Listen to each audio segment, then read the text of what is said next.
For 6 years, I believed I was living the perfect life with the perfect woman. My name is David, and I've always been a man who values loyalty above all else. I worked long hours as an architect to provide Sarah with everything she ever wanted, from designer clothes to our dream home in the suburbs. But lately, the atmosphere in our house had shifted. Sarah started taking her phone into the bathroom, sleeping with it under her pillow, and she suddenly changed her password, claiming she was worried about data privacy. When I asked her why she was being so secretive, she laughed and called me a paranoid loser, making me feel like I was losing my mind. I wanted to trust her, but my gut told me a different story. So, I came up with a plan that used her own technology against her. Last Friday, I made sure my phone battery was completely drained before we headed out for dinner. I asked her to connect her phone to my car's Bluetooth so we could listen to her favorite playlist. After dinner, I told her I had to run back into the office for an hour to finish a project. I made sure she saw me drive away, but I only went around the block. I returned 10 minutes later,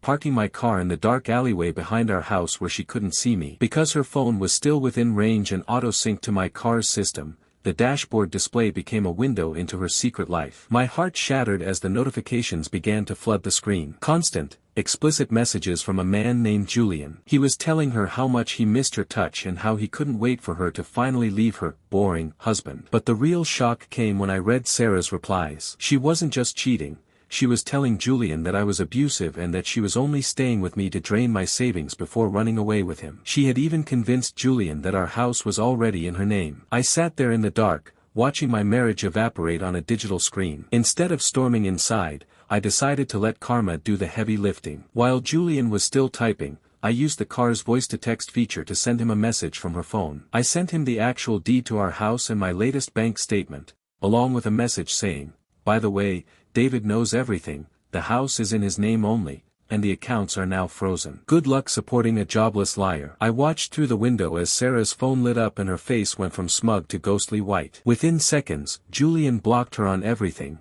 He was only in it for the money she promised. When I finally walked through the front door, I didn't say a word. I just pointed to the suitcases I had already packed and left by the door weeks ago just in case. She lost her husband, her lover, and her reputation in a single night. Karma didn't just knock on her door, it took the keys and kicked her out.